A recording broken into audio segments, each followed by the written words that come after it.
Hey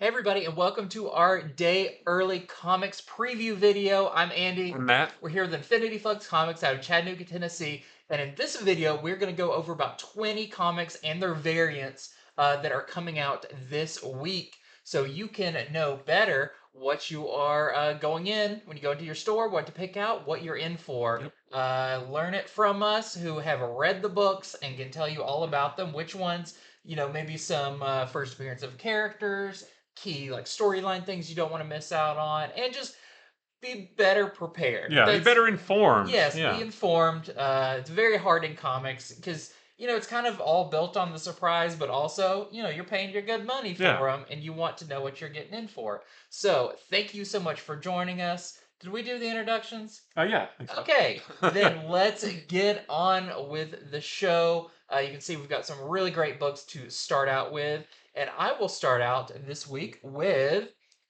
Amazing Spider-Man number 31. So what makes this one so fancy? Well, you see up there, it is actually the legacy number of 925. And I wish that that's what the legacy number looked like on every book, because I love that the legacy number is there for the old school guys, and then the new numbers for the new school guys. But the legacy is always like that tiny. I wish it were like this all the time for everybody. Yeah. I mean, it won't be long till we're at Amazing Spider-Man 1000. Yeah. That's going to be coming up very soon.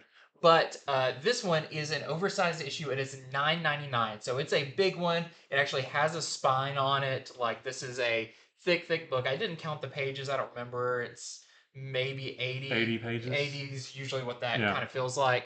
But this one is big for a couple of reasons. So starting off, we've got our story about this is the wedding of the daughter of Tombstone, who's also Beetle, Right, and the son of Robbie Robertson from the Daily Bugle, Randy Robertson, Randy. who was Peter Parker's former roommate, Right. kind of his best friend.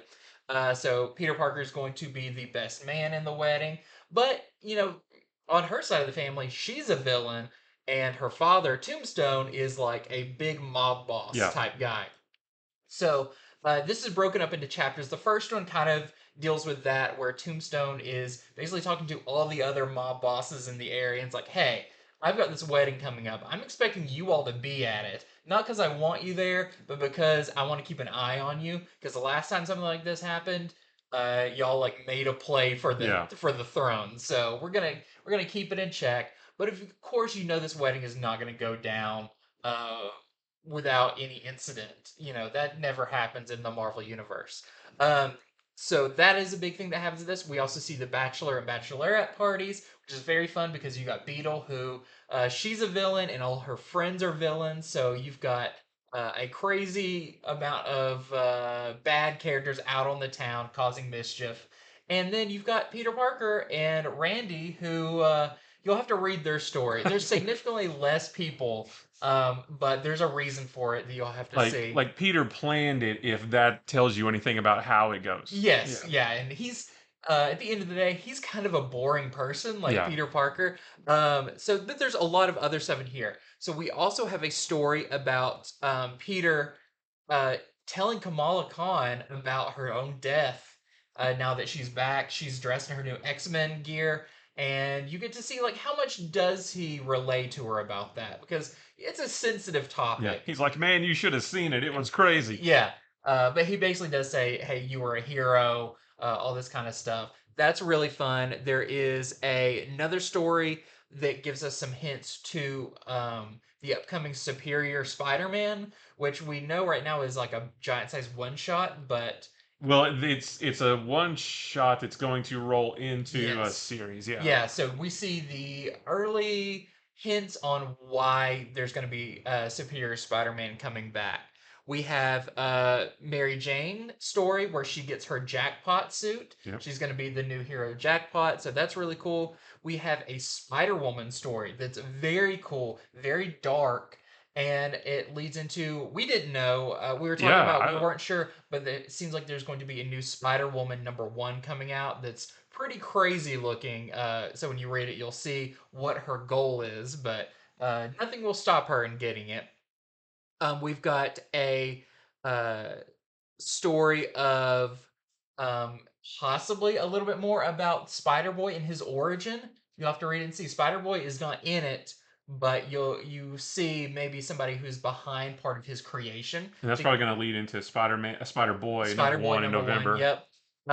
And there's some other little fun stories in here, but I think the main story in this is leading up to our big event, Gang War, that's going to be crossing over with like Daredevil and a lot Yeah, of like all street street level level guys. Yeah. characters. So if you are a reader of Amazing Spider-Man, you don't want to miss this one. I know it's an expensive book, but it really does further the story. It's definitely setting up the next year's worth of Amazing Spider-Man stories with this one.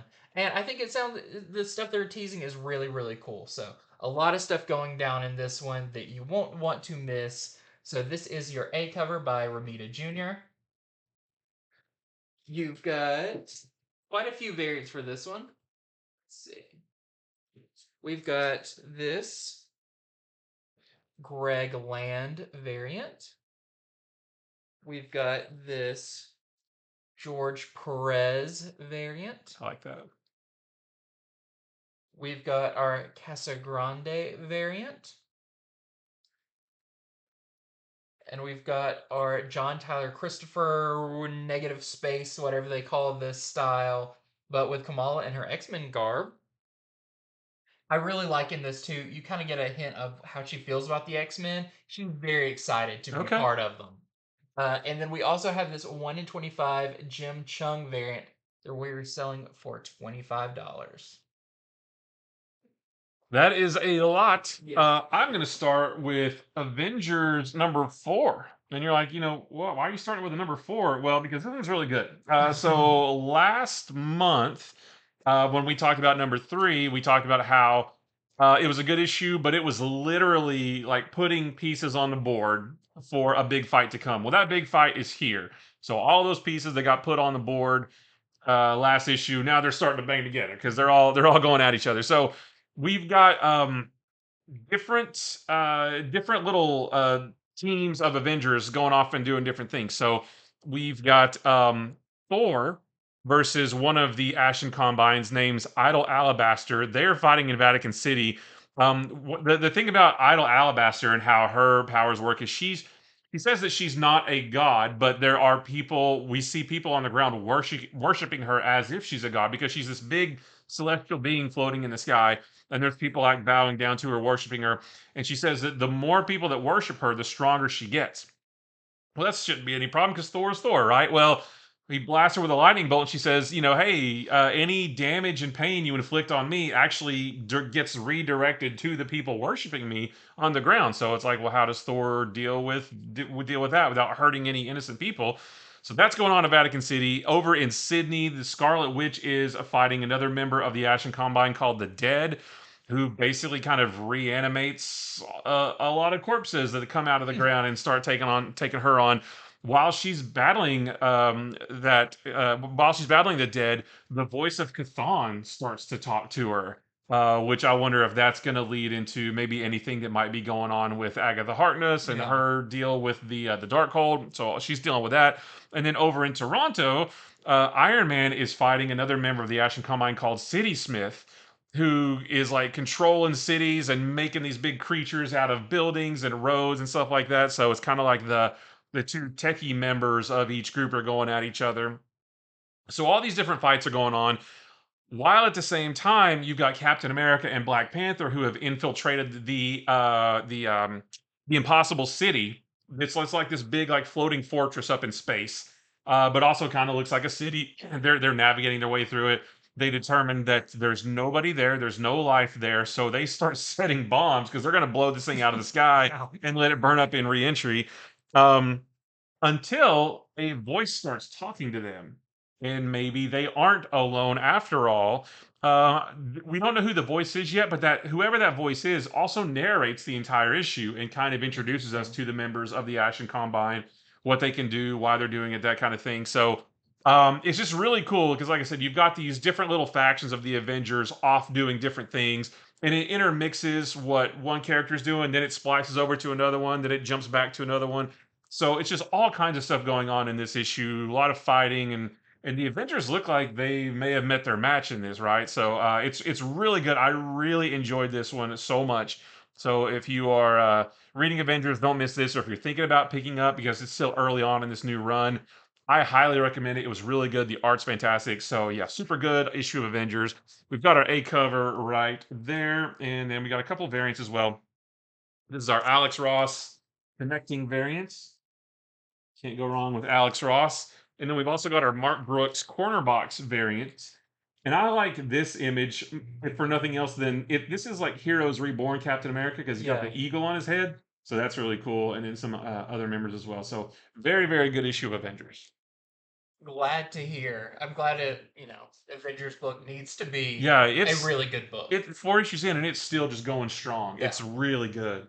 Okay, next up, I've got a very important book that y'all don't want to miss if you are enjoying Superman. This is Superman Annual 2023 or just Superman Annual. This is, sometimes annuals can pertain to the story that's been going on. Sometimes they're standalone stories. Yeah. We're seeing that in Marvel with the Contest of Chaos. Yeah. It's like they don't necessarily tie into the main storylines of each book. Well, this one is very important to the main story of the book. So, this is written by Joshua Williamson, your main Superman writer. Another great reason to pick it up. And a bunch of different artists. So I'm not going to name them all here, but they all do a fantastic job.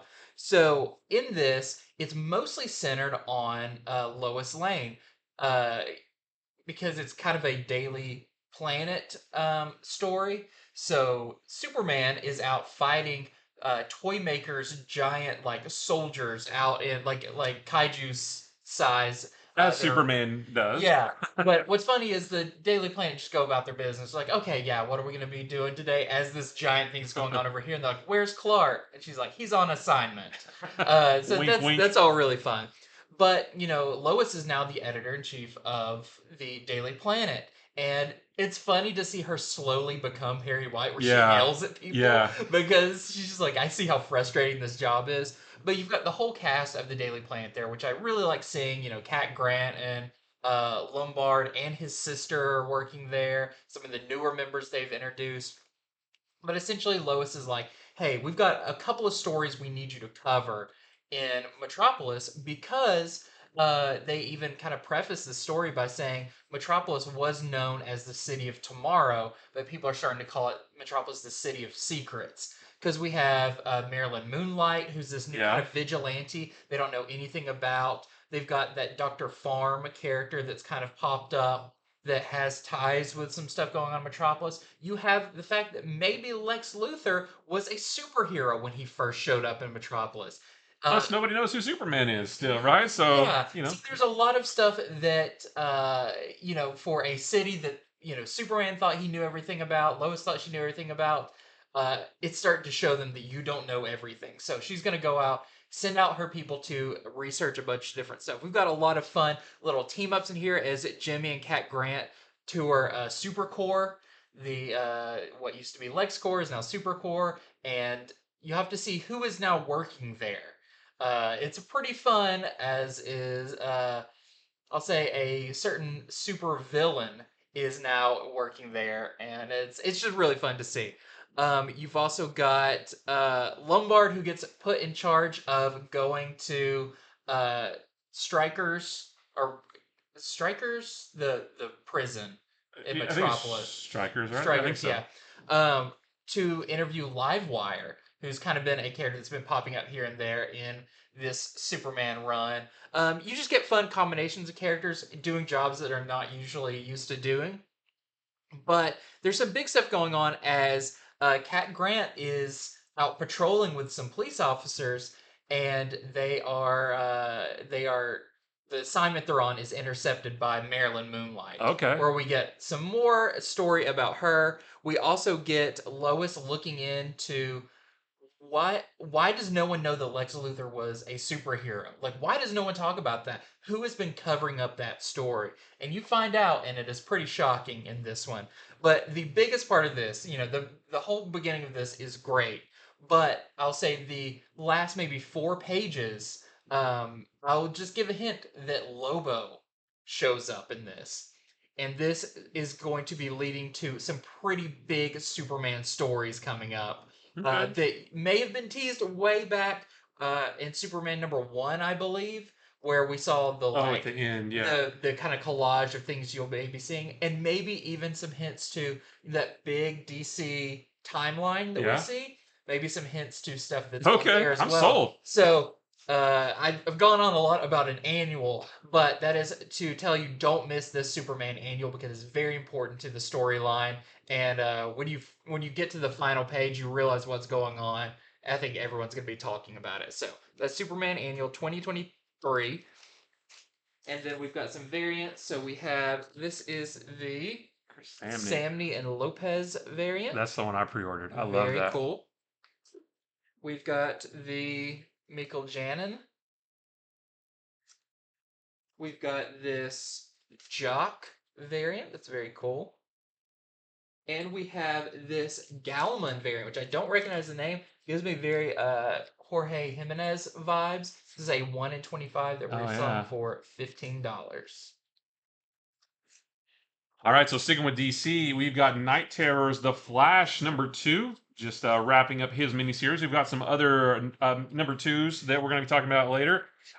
So in this one, so as we saw in last issue, in the Nightmare Realm, this is all in the Nightmare Realm. Wally was killed by Gorilla Grodd, and Barry was like, I gotta fix this. I'm gonna go back in time and try to save him. He couldn't do it. He said there was something in the Speed Force that was kind of messing with him. Well, at the beginning of this issue, we see that Barry has tried multiple times to go back into the past and save Wally. Again, this is all in the Nightmare Realm, but he's tried multiple times to go back into the past to save Wally.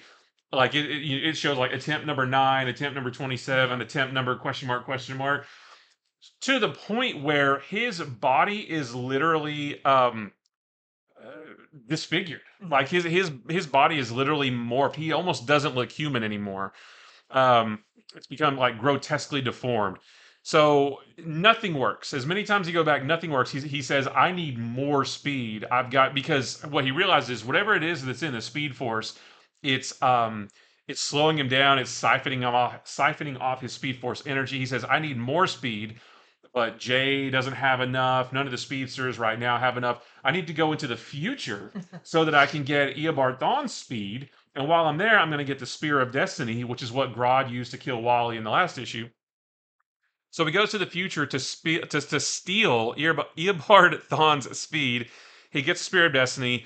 And then what happens after that? I don't want to spoil anything else. I don't want to say anything more. But it's, I mean, this is not like your typical Flash book. Like, this is Flash, but with a horror twist, just like these Night Terror books should be. There's a lot of weird imagery. Like I said, Barry looks really weird in it. He has a really weird encounter with Hal Jordan, which is strange. Like, everything about it is strange. And he may or may not save Wally, and they may or may not get out of the. Well, actually, one thing is what we'll see in a lot of these #2 miniseries is, and it's not really a spoiler to say, like at the end of a lot of these #2s, they wake up because they still have, insomnia to go deal with in the real world. So it's not really a spoiler to say, that happens, because the Night Terror story, it doesn't end there. There's still more to it. These miniseries are more about what have they dealt with in their own nightmare realm. So I won't say anything more. May have gone too far already, but it's still just it's a creepy issue of Flash, which I wasn't really expecting.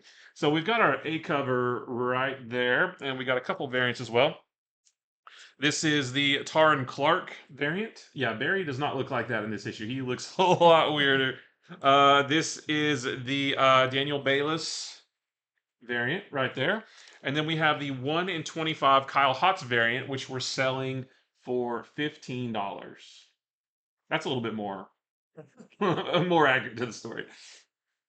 Yeah, I like how we talked about, even though the Night Terrors books are all kind of, the premise of them is very similar, even how they wake up and where they wake up and everything is different for each of them. Oh, yeah. How they kind of come back How they snap out of it, yeah. Is still cool with each of the characters to see. I'll be talking about one coming up that is very, very cool. Yeah.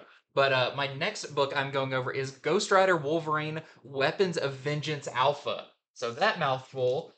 is setting up this new crossover between Wolverine and Ghost Rider. It'll be continuing into each of their own books, and then there's an Omega issue that caps it off.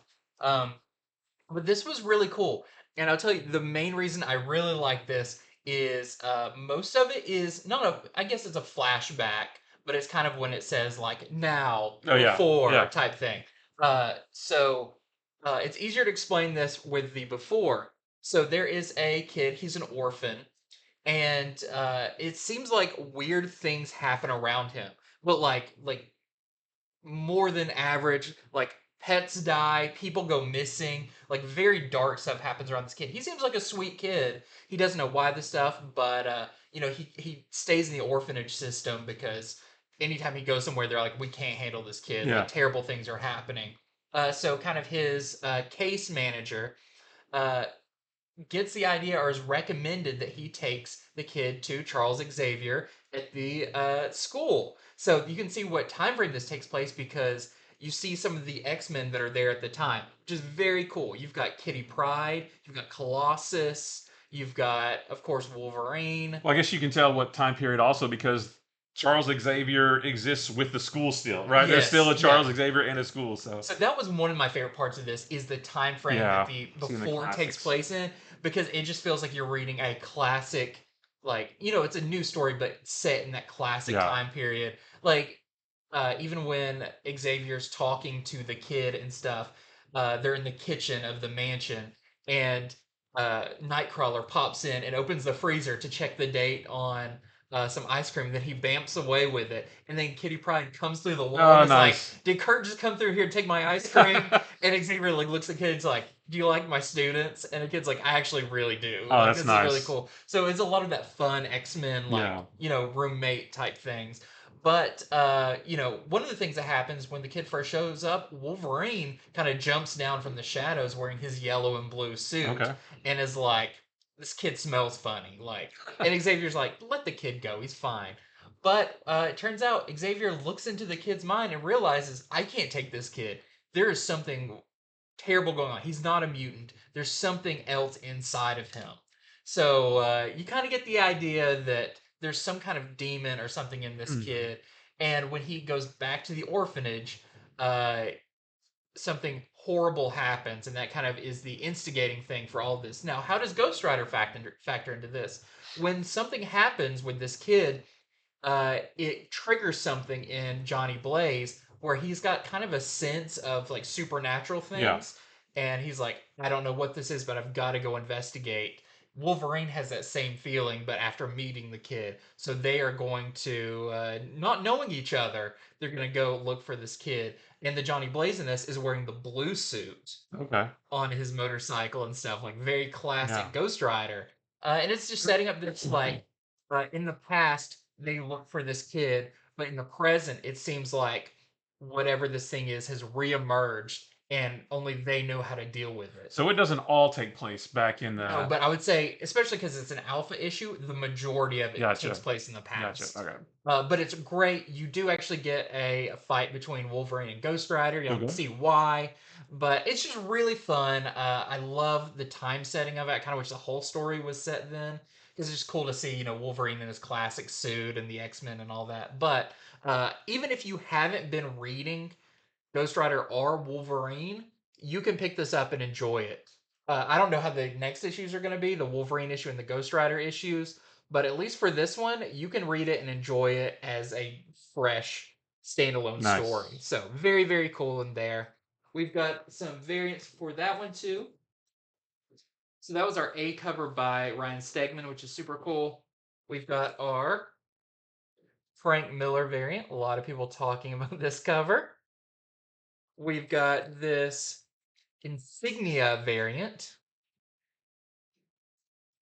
We've got this Perez variant, a very classic Wolverine. And we also have a Miss Minutes variant by Aaron Cooter. We're going to be seeing her in October on Loki Season 2. All right, so next one, we've got a new #1 from Scout called Comic Books Kill. But don't worry, they don't really, so you can feel safe to buy this one.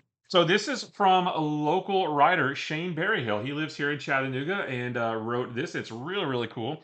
So this is it's a period piece. It's set back in Manhattan in 1939. It's about a comic creator named Jack Levi. He has created his own comic called The Skyway Man, who they show a picture of. Kind of looks like, kind of gave me Rocketeer vibes, Mhm. so it's back in that era. He goes to this publishing company called Apogee Comics, and he tries to get in with them. He wants a 50-50 deal, and to retain creator rights. What he doesn't know is Apogee Comics is in league with the mob, and at the beginning of the book, it kind of establishes that that was kind of a normal thing at the time, with up until Prohibition and things like that. So he doesn't know that they're in league with the mob, but they are. But he is determined to, get this deal. There's a mobster in the office of the publisher that won't let him in to see the editor in chief. So he goes out and they're in a skyscraper in Manhattan. So he goes out the window and kind of, snakes across the wall to get in, and, gets into, there's a mobster in there that, is going to go after him until he realizes that, oh, actually, you're just a guy who just wants the deal, go for it. So the editor in chief does offer him a deal, but it's not the deal that he wants. So he turns it down. He's kind of all distraught about that. But later on, he meets up with an old friend of his, and they go out to a nightclub. And again, this is 1939, so you've got your, your singer and a live band up on stage, and he is mesmerized by the singer that comes out. She's a beautiful woman. He just becomes enthralled with her. And there's some guys that go up to the stage and start trying to like pull at her dress, and he fights them all off. But then he goes outside and he's held at gunpoint, and we don't know what happens from there. So just a really, really good first issue into really cool, like I said, like a period piece. New York in the late 30s is really cool. At the dawn of comics, they even mentioned at one point, there's some other artists in the office, and they see his drawings, and they say, "Oh, very cool. Are you with Timely or National?" Mhm. Which is pretty, because Timely became Marvel, National became DC. So, nice little references there. I think there's also, so I would love to talk to Shane too about it, because there's some names of some of the other like background characters that have to be homages. Yeah. To other to other creators from back in the day. Some of the legends. So really cool story of kind of this feels like it's going to go into the realm of crime noir, but also in the world of comic book creation, comic book publishing, that kind of thing. So really, really cool. Two of my favorite types of stories. So really, I like this one quite a bit. So we've got our A cover right there, and then we've got our Silva B cover. Yep, and that's your interior artist, Hoyt Oh, Silva. that's right. Yeah, Hoyt Yeah. Silva. Yep. Yeah, so that's what the inside of the book looks like, and like I say, it's just really fun. I like I love stuff like set in the 20s and the 30s and the 40s, especially like comic history and stuff. So yeah, this is really cool. Yeah, I've been friends with Hoyt for a while. He's out Yeah. of Atlanta, Okay. and great, great artist. Yeah. So very cool. Okay, next up for me, I've got one that you also read, so you can fill in my Yes. gaps when I get it wrong. This is Night Terrors number 3. So this is the penultimate issue of the main Night Terrors 4-issue story. We are going to be getting. We started out with the Night Terrors First Blood, Mhm. and we're getting Night Terrors Night's End. Nights Yeah. In, which will cap off. And Yeah. I don't know if your books had it this week, but a lot of my single character stories, the Night Terrors one, said like to be continued in that. Yes. So it looks like a lot of those characters are going to continue on into that Yeah. book. Um, but this one was really great. So we are kind of right in the middle of the story. So this is kind of like when things are at the worst and all of that. We've got Deadman and the Body of Batman, and Sandman, who are still on their quest to find the Nightmare Stone before Insomnia and his sleepless nights can get to it.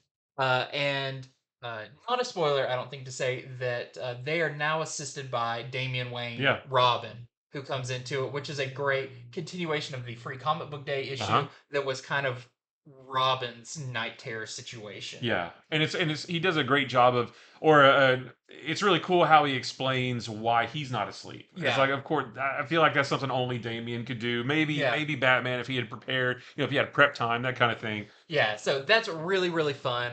But it seems like they can't find the Nightmare Stone in the waking world. Right. They can't find the Nightmare Stone in the nightmares of the characters. So where is it? There's a suggestion that maybe it's neither, it's somewhere in between.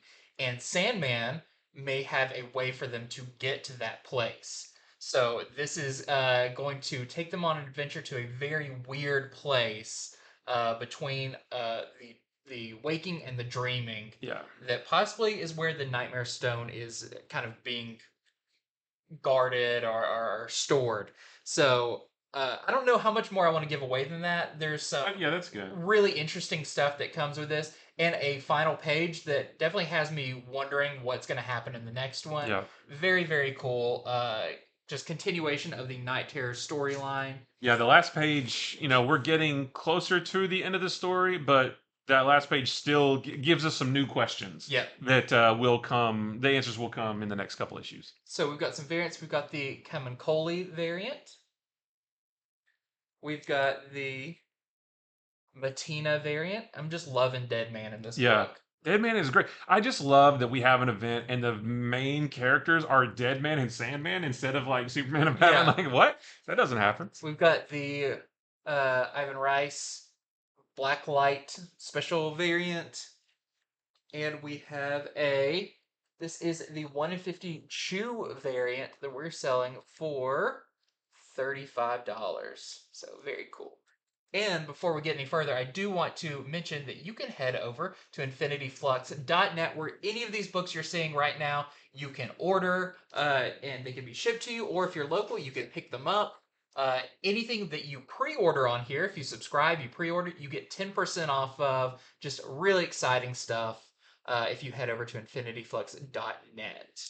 And in addition, if you order anything between now and Tuesday at midnight and you use the promo code I Love Flux, that's ILOVEFLUX. Yep. You get another 10% off. So that is another great little incentive to go and some stuff from us. All right, so I have a new #1 from Image Comics called The Infield Gang Massacre. This is from written by Chris Condon with art by Jacob Phillips. This is set in the world of That Texas Blood. So if you're enjoying that series, this is, I mean, I don't want to call it like the universe, but it's related to That Texas Blood. I mean, it's even up here in the corner. This one is actually set in Fort LaHaine, Texas in 1875. So it's like a Western, basically. This starts with a guy named Enfield. I guess that's him on the cover. It looks a little different in the comic, but or he's over here. He's got a gang called the Enfield Gang, and they start the issue by robbing a bank. Simple as that. They rob a bank, and the bank owner, the bank teller, the guy who's working there says, "You don't have to do this. If you want, Enfield, I'll give you a job so that you don't have to do this anymore. You can work at the bank, and with somebody like you guarding it, nobody's gonna come try to rob us." He's like, "Nah, I'm good. I'll just take your money now." So apparently this Enfield gang is just running amok in town, and there's like this big town hall where most of the townspeople are there, and they're kind of sharing their grievances with. He's like the mayor, the head of the town, and then also the sheriff's up there, and they're saying, the Enfield gang is running all over us. One guy says, "My wife is scared to go out because she keeps getting harassed by them," stuff like that.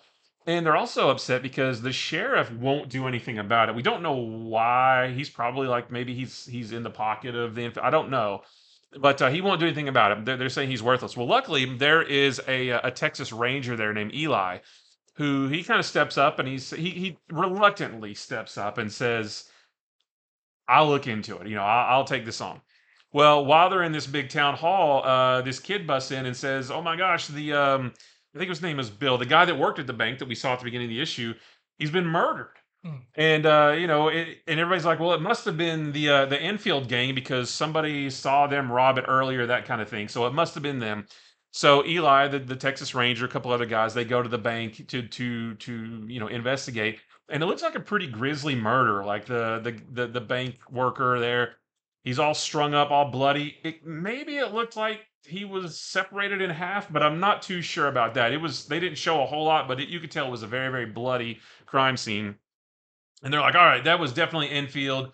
We got to go after him. We got to put a stop to him." While all that's going on, it cuts back to Enfield, and he's actually talking to a friend of his, and he's like, "I'm thinking of going straight. the bank owner actually offered me a job, and I might go work for them. I might leave this life of being an outlaw behind and go do something good. Um, Meanwhile, so I guess it wasn't him because he's like he wants a good normal life. The Texas Ranger catches up to him and says, it's my goal to see you and your gang dead before dawn. And that's kind of where it ends up, like what's going to happen next. One of my questions is, was Enfield set up on purpose? Was somebody waiting for him to rob the bank so they could then kill the guy and frame him? I don't know for sure, but I found it really interesting that it's not your typical, like, cops and robbers kind of thing where the sheriff goes after the outlaw. It's like, well, the Texas Rangers going after the outlaw, but the outlaw actually didn't do the thing and doesn't really seem like he's all that bad of a guy anymore. Yeah. So it's really cool. So I really like this. It's on all the papers, like old school, like newsprint paper, so it kind of feels like an old comic. So yeah, just a really good, and it's only one cover too, so just a really good, solid, Western comic book, which we haven't gotten in a long time. So yeah, I really liked them quite a bit. Yeah. No variants to show off. No variants, nothing. Just this. So my next one I'm very excited to talk about is Star Wars Max Rebo. So this is a one-shot continuing the Return of the Jedi 40th anniversary books they've been doing with the Ewoks and the Empire and the Rebellion, all of those. This is our final one that wraps up the 40th anniversary, and what a way to wrap it up. So this is written by Daniel Jose Older, who's one of the part of the like Star Wars story group. So a big writer on this one. And this is really fun. So Max Rebo lives his life with the threat of death constantly. He always finds himself in the situations of like, he plays music for Jabba the Hutt, and he just sits over there and plays, and it's like, oh, two people just started going at it over Yep. there because they big fight and Yep. blasters and everywhere, and stuff just like barely misses him and stuff. And he decides, you know what, like maybe isn't the best way to live. But like, how do you get out from under the thumb of Jabba? So it's also really nice because it's really a lot about music too. He Yep. talks about the guy that he learned to play from was like this famous musician and all of that. And he just thinks, he would want something better for me. So he decides, I guess I'm gonna be the one to take out Jabba. But the whole time, this is going on at the same time as Return of the Jedi. So you see when Leia gets there dressed up as Boosh Mm. and is revealed that it's Leia That's really and cool. But from his for perspective, his yeah, that's perspective, really neat. because at that moment he was about to poison Jabba the Hutt, and he's like, "Hey, wait, what's going on over there?" So that's really fun. He's also got his band that play a big role in this too. But one of his band members, that if you've seen the movie and you can recall it, is the drummer. And his thing is he is like sworn to protect Jabba, so this can kind of drive a wedge between their band. But this is it's all really fun as you see Max Rebo through the entire, at least first half of Return of the Jedi during the Jabba sequence, and how he ends up on the sail barge, what his how he is dealing with like, I've got to get out from this. Just really really fun, and it's not a spoiler to say he does survive. You kind of see how he makes it out of all of that, but where does he go next? This does lead up to the Book of Boba Fett when Oh we yeah. saw him in Garza Flips uh, cantina. Yeah. So just really, really fun. It does answer the question: are those his arms? Or are those his legs? And I can tell you definitively, he does not have arms. He just has legs. 2 legs and that's it. Two 2 legs, legs. 2 feet. So he's playing piano with his Yeah, he's feet. just sitting on his butt playing the piano. It's really fun. Like the way he's drawn is really interesting. So just a really fun issue of this, wrapping up the 40th anniversary. We've got some variants, of course. So we have this is the Giordano variant. Where there, it definitely looks like their hands, but don't be fooled. It does look like their hands so much. There's also the Lee Garbett variant as well. And a really fun part of this too is, like Ula, who is the dancer. when she gets thrown into the Rancor pit, you see all of like, people kind of look over and they're like, meh, whatever. But in this, Max Rebo's like, we actually knew her really well. Oh, She had two kids oh, on Nar Shaddaa, and we have to act like it's no big deal, but like secretly we're all like, oh my gosh, our friend just oh died, wow. kind of thing. And then you see like some of the dancers talk about when Luke showed up, and they're like, oh, I think that guy in the all black is coming here to rescue us. And they're like, don't be silly. He's got other things he's doing. Yeah. Like, oh, a girl can dream. And it's just really fun seeing some of the behind the scenes in Jabba's palace. That sounds great. Like that's cool that something that we saw 40 years ago now Yeah. has a little bit of a spin to it. Yeah. That's really cool. All right, so next from Marvel, we've got Miles Morales Spider-Man number 9. This is just continuing the battle that started last issue between Miles and Hobgoblin, and also Tia, who is Miles' girlfriend, who is Vulture's granddaughter, known as the hero known as Starling. That's a lot going on there. So last issue, we saw Hobgoblin break into a warehouse that housed a bunch of old Beyond tech, the Beyond Corporation that we saw Amazing Spider-Man the last run. Hobgoblin's trying to steal some stuff, and Miles and Tia went in to try to stop him, and everything went bad. Miles's spider sense is on the fritz. The warehouse is just getting destroyed. There's tech everywhere. Um, we do find out that Hobgoblin is after a device that designed for adaptive selective memory editing. So basically, something that can wipe your memories or maybe certain memories. We don't know why Hobgoblin wants it, but it's not good if he gets that. Um, like I said, Miles' spider sense is on the fritz, so he's having a little bit tougher of a time with Hobgoblin, but luckily Tia is there to help him. And then at the end, I won't tell you how the fight goes. Obviously, they get out of it, but Miles sits down and talks to Tia and just kind of tells her, "I've been through a lot lately. The assessor, um, I think there was a panel they showed of like the Earth 616 miles and that whole story, I think from Spider-Man 2. And then all the Carnage stuff when he got really, really hurt, almost to the point of death. He's been through a lot, and he says, um, I feel really overwhelmed, and I think I need to find someone to talk to. So he's like having a little bit of like almost PTSD from just all this stuff that's happened to him in a relatively short amount of time, just one thing after another, just trauma, trauma, trauma, and it's starting to catch up to him, and that's what's causing his spider sense to go on the fritz, and he's just not able to think straight in the heat of battle, that kind of thing. So she says that, with the help of Misty Knight and some other heroes, she's sure they can find somebody. So I just thought that was really cool, a Yeah. nice little, an extra layer of complexity to Mhm. Miles. But yeah, it was really cool, a really fun issue. The artwork too. Oh my gosh. Federico Vincentini, who's been doing this series, so many like double page splashes, and it's like watching a movie. Like it's fantastic.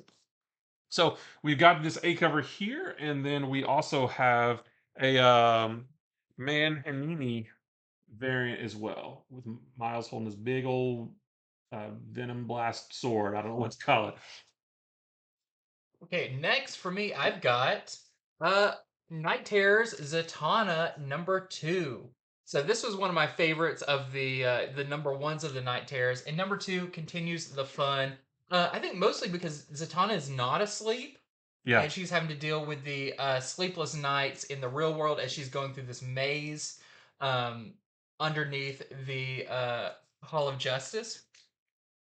So it's really cool. Zatanna is now being chased by Robot Man, who got turned against her, who is now called the Rustbringer.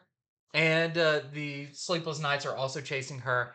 And she's been fighting off this. In the first one, she ran into uh the like zombie version of her father, and Mhm. Robot Man ran into the thing, and so to defeat them they switched people they were fighting Yeah. because it's like they could cope with those a little bit better. But now Robot Man's not there, and the kind of zombie ghost of her father is bringing her down, and she knows it's the Sleepless Knights doing it, but it's still mentally very hard for her. So you'll have to see how she overcomes this. It's very, very cool, but she has to have faith in her own magic skills to overcome everything. And this is one of the big ones that is leading into the whatever the last thing's called. Oh, Night Terrors, Nights. Shoot, we just said it. Nights. Yeah, Nights. I forgot. Nighty Nights. But the final Night Terror story. I want to say Night Terrors Night Court, and it's just like the Night Court from the 80s, Yeah, with Bull and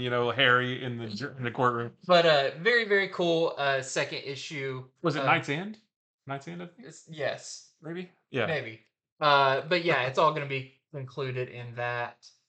And I want to see more of the team up of Zatanna and Robot Man in the future because I think Yeah. that's such a great idea. Hex and Violence is Hex what. and Violence does make a return in this. Yeah, that and is great. there was a rumor that maybe that's going to be a miniseries later. Is It Zatanna should Robot be. Man a miniseries called Hex and Violence? Don't.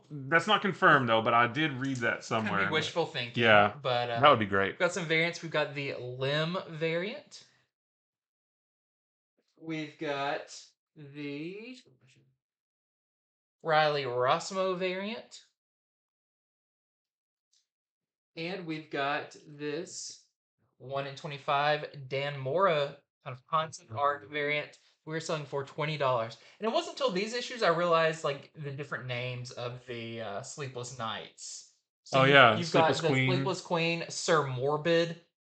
Is that one down there? So very fun. All right, so next up is Swan Songs #2. We had the first issue last month. Is from W. Maxwell Prince, who Ice Cream Man, Ha Ha, that kind of anthology style storytelling. Well, that is consistent in this book as well. So this series, Swan Songs, is about the end of things. The last issue was the end of the world. This issue is about the end of a marriage.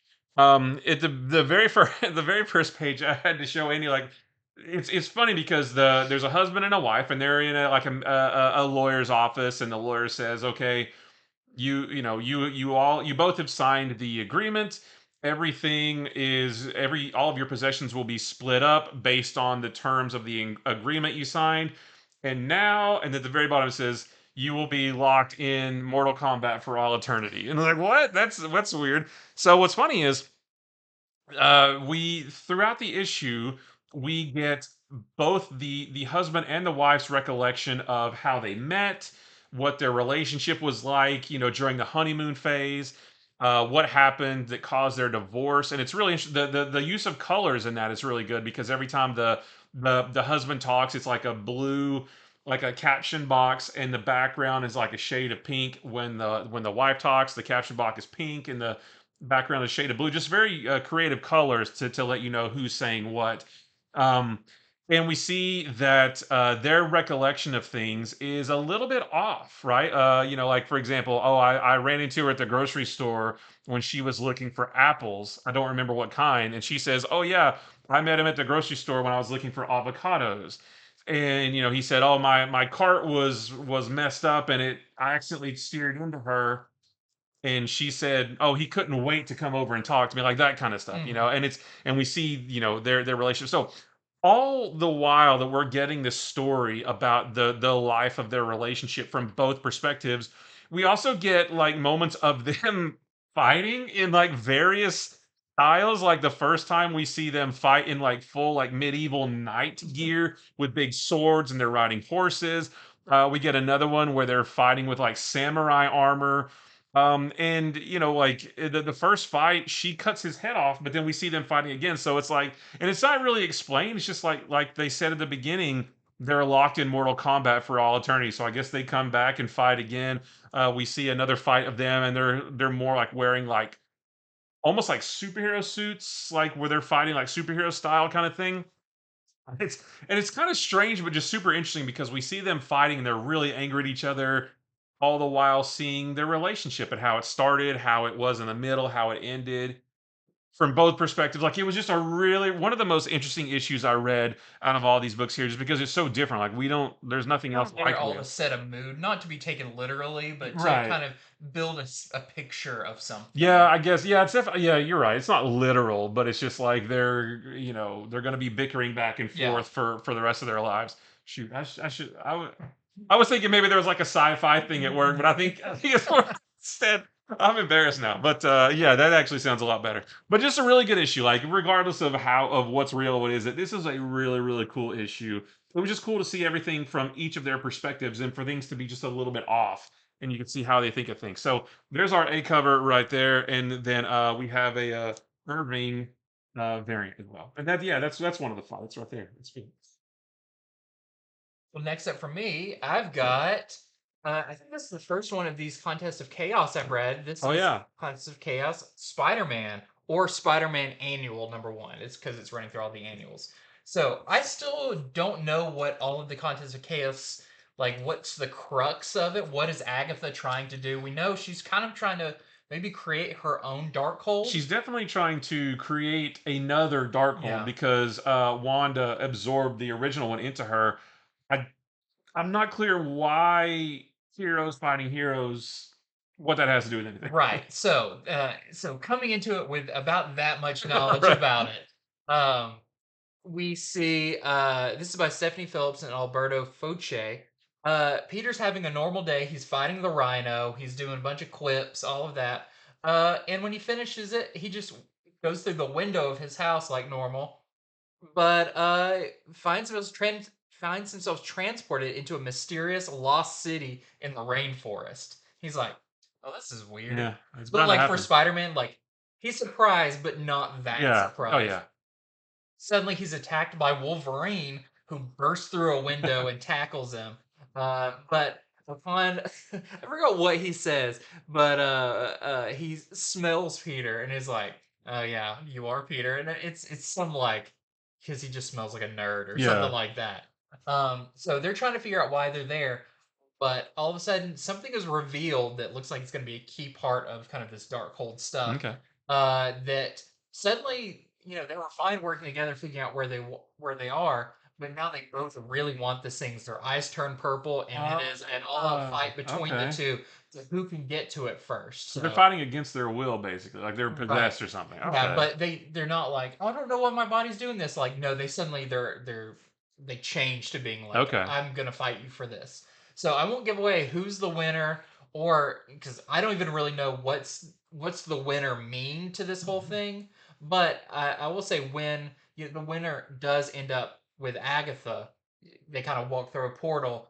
Their suit has changed into a more elaborate Ooh, thing. okay. So Okay. just very, very interesting for a Spider-Man annual. But it does not tie in with the main Spider-Man or Amazing Spider-Man story. This is just a Contest of Chaos tie-in. And we do have some variants for this. I think we just have one. This is the Delato Ooh, I like variant. that. Yeah, very cool. Where did I leave off? Where? Swan Song. Oh, dwellings. Okay, Dwellings. yeah. So yeah, this is a new #1 from Oni called Dwellings. This You see how the inside of the book looks like this cutesy artwork, but it also looks like this with crows eating eyes out of skulls. So There's a lot of skulls missing eyes in this from what there you is, showed me. yeah. This is definitely not for kids. So don't think like, oh, look, there's a cute book for my kid to read. This is not for kids at all. So this features two tales of terror set in a town called Elwich, Massachusetts. There's one called They Know, and it's about this 19-year-old kid named John who is in the witness protection program with his mom because they at one point they we don't see this in the book, but at one point they testified against the mob. They had to go into witness protection. Well, one of the mobsters recognizes the kid John one day, whose name is now Jordan. His new identity. His name is Jordan. And Jordan freaks out at this guy, like, say, I found you, I found you. So he hits him in the head with a rock and kills him. Throws the rock, it's in a park. He leaves his body there, throws the rock in the river, washes his hands off, and runs away. And these crows start, and they kind of start like this, like pecking at the body of the dead mobster. And then they flock together later outside of Jordan's window at his house. And then the next day, somebody recognizes Jordan. They say, "Hey, I saw you in the park. You killed that guy." So Jordan then shoves that person on some train tracks and kills them. And crows come and does this with that next person, and that kind of cycles. And Jordan starts to become a little bit more like not possessed, but like the crows or these evil, like weird crows are starting to talk to me, and I'm starting to hear voices and that kind of thing. And he kind of goes on a murder spree, and it's really The whole time they look like Peanuts characters right. The whole almost. time they look like this, but yeah, he's like out there murdering people, and he's just entranced by these crows. The second story is called Second Tongue, and there's a girl named Dawn. She travels to Elwich to research to study someone who has a case of foreign accent syndrome, which is a real thing. You know, somebody gets a head injury, falls in a coma, they wake up with a different accent. This was brought on by a guy who overdosed on drugs, and he wakes up with this foreign accent syndrome. So she starts to investigate. She's working on her doctorate or something, and she starts to investigate. But her investigation leads her to find out that he's actually not. He didn't just wake up with this new accent. He's actually possessed by somebody who used to live in his apartment that was in this demonic cult. They tried to summon this Mhm. demon, and then she gets led down this path of horror, and there's all kinds of bad things that happen. So it's just really interesting because the whole thing is so cutesy, like these images here, but it is bloody, and there's eyes being cut out, and there's body parts being cut off, and there's language and all kinds of stuff. So super duper fun though, and there's going to be more. I think the next one comes out in October. So yeah, this is also a double size, or not a double size, but like a square bound 9.99. It's got a spine to it and everything. So big book, but a really interesting read. So our A cover's right there, and then we have we have our B cover, and that's a lot of what the book is like right there. It's really fun.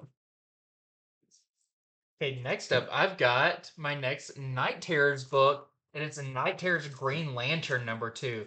And this one is really fun and probably one of the most different of any of the Night Terrors books. Well, I'll tell you why, because you've got a character of Hal Jordan who his whole thing is overcoming Yep. fear. So in the last one, we saw Insomniac try to figure out how to get to Hal Jordan in his dreams, showing him different things: the death of his father, uh, the death of Abin Sur, but all very twisted versions.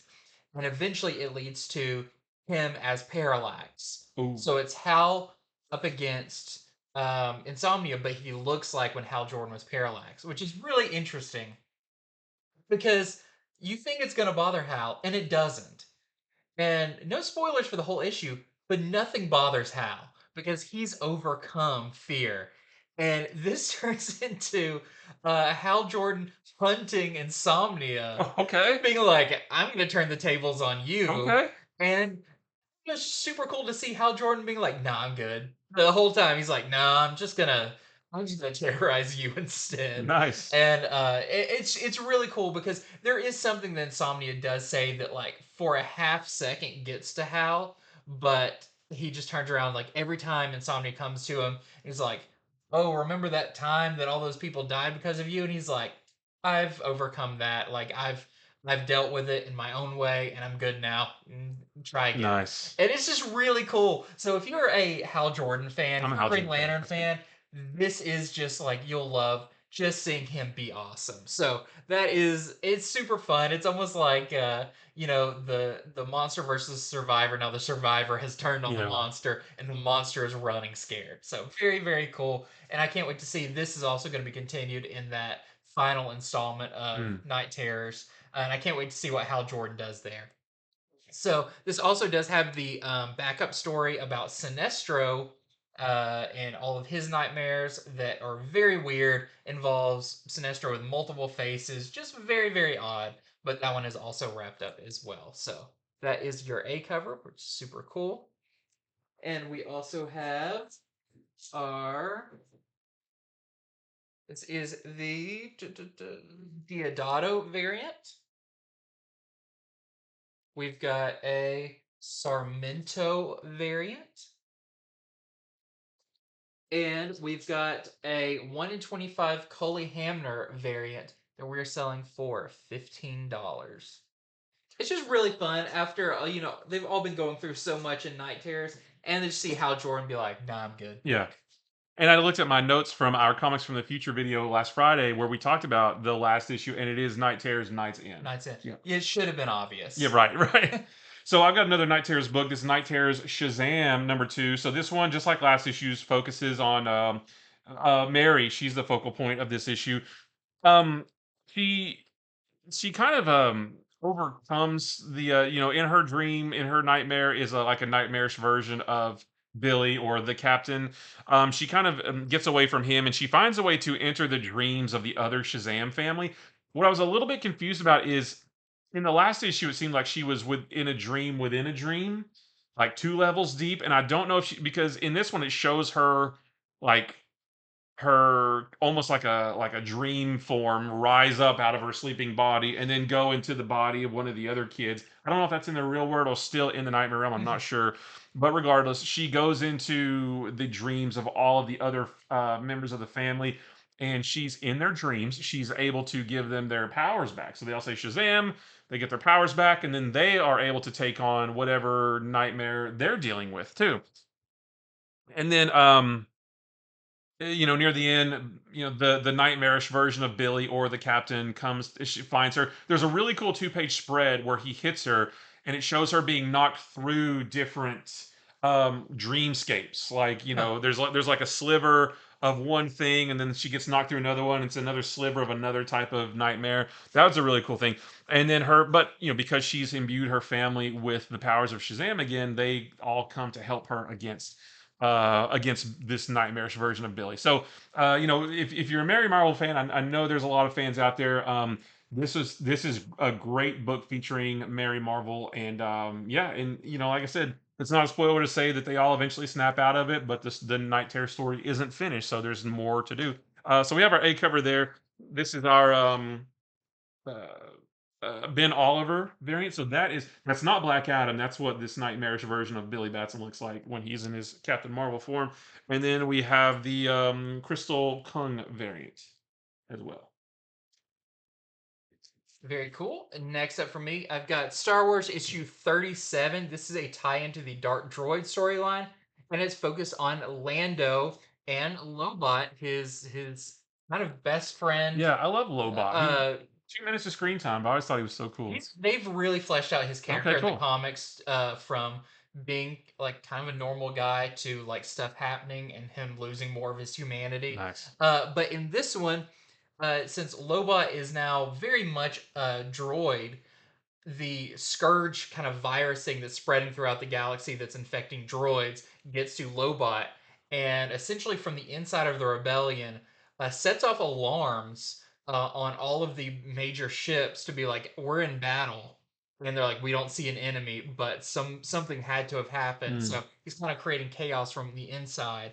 But also, Lando is going to try to attempt to uh, finally save Lobot and get him back to kind of his old ways. And that is going to require Lando to head to a certain slug crime lord that may have a droid that has the technology to save Lobot. So it's going to be continued in the next issue, but just a fun issue, especially if you're a fan of Lando. He's got some really great moments in this one. So this is our A cover. We also have, this is the Vecchio variant. It's very nice. Love this next one. This is the Common Coley, uh, the Clone Wars 15th That's really anniversary cool. cover with Obi-Wan. And we also have a 1 in 25 Phil Noto variant that we're selling for $30. All right, so next up from Boom Studios, we've got Mech Cadets #1. This is one of the free comic book day books, and like we said before, those books are starting to come out now. So in this book, it's centered around a team of 4 different teenagers who they are mech pilots, and and this is a sequel to another book that came before. They at one point they saved the world from the Sharg invasion, which is like these aliens that they had to fight. So now these kids are looked at as heroes, but they're kids and they have trouble following orders sometimes, and they get in trouble for doing that. Well, they're sent on a recon mission to rescue another mech pilot who is the cousin of this guy right there. But they're told, do not engage. This isn't a rescue mission. This is just a recon mission. We just need to know what we're up against. But actually, while they're doing that, the pilot they're sent to rescue, he finds them. He's piloting a mech too, but he's piloting a mech with the help of two like little cutesy looking aliens. And they're like, "Hey, it's great, we found you. This is awesome." But then they get a word from their headquarters from their superiors. They say, "No, leave him behind. He is consorting with aliens. He could be a threat to the world. Get rid of him and come back." And like I said, they have trouble following orders, and he's the cousin to this guy, and they're like, "Nah, he seems cool. Let's not listen to that." So, just a fun book, a nice book for kids. There is a Netflix series as well. I don't know if it's out yet or if it's coming, but just there's I didn't know this, but like I guess there's like a lot of Mech Cadet stuff out Yeah. there. There's books and other comics and things like that. So yeah, great one for kids. This was fun. I love stories with mechs, people piloting mechs and things like that. So yeah, that was really fun. We have our A cover right here, and then we've got a couple variants. This is our Lou variant, and then this is our 1 in 10 Lou variant. Same thing, but it's a Virgin variant that we're selling for $10. And next up for me, we've got World's Finest Teen Titans #2. So this is interesting. Um, continuing on the World's Finest era of books, Mhm. we've got this classic Teen Titans team. So in it, Donna Troy is discovering how great the world outside of Paradise Island is, which is very funny. She's been kept there and she's figuring out she just loves everything. So you've got some really good comedy in here as she kind of explores the real world. She's got a relationship with Garth Aqualad that's really fun in this too.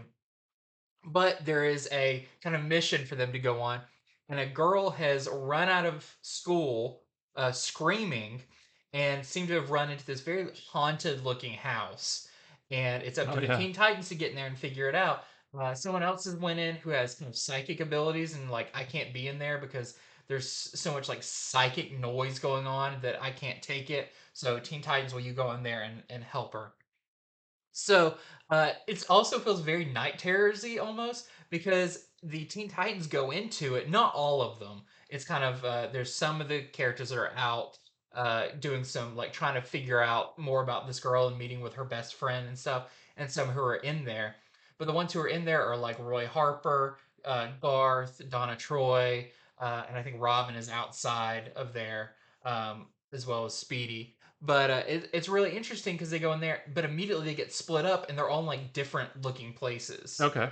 It does And feel so very Donna Night Terrors. Yeah. Troy's in what it looks like Themyscira, and the like the other Themyscirans are like, you left us and you're a traitor and now you come back and all this stuff. And they all get kind of confronted with like nightmares, which is Okay. feels very Hmm. timely, but it's different. But Roy and his thing is in a school hallway as some big shadow monsters come after him. So it's not exactly like, oh, it's their nightmares. It's other things you learn at the end what it is. But there's a great moment, and it doesn't sound great at the beginning, but that Roy Harper is basically like, why is Aqualad coming? Like, do we think there's going to be a giant fish in there he can talk to?